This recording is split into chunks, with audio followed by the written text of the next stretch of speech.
अजीम मुसलमान शायरा जिसे यूनिसेफ ने भी याद रखा। हुक्मरानों को नाराज करने पर जेल भी जाना पड़ा था। छोटे मुलाजिम की बेटी शाही शायरा कैसे बनी।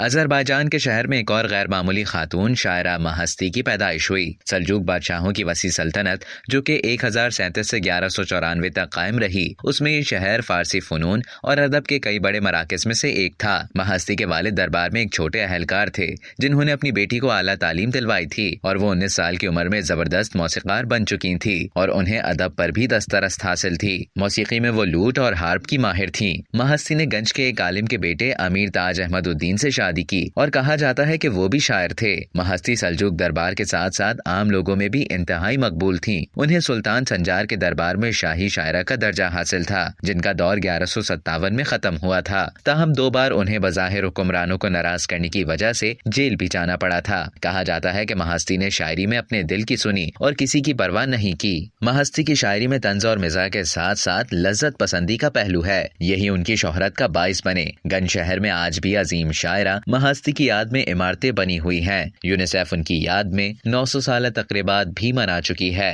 अब तक के लिए इतना ही। मजीद इसी तरह की मालूमात हासिल करने के लिए डेली जंग के YouTube चैनल को सब्सक्राइब करें और Facebook के पेज को लाइक करना ना भूलें।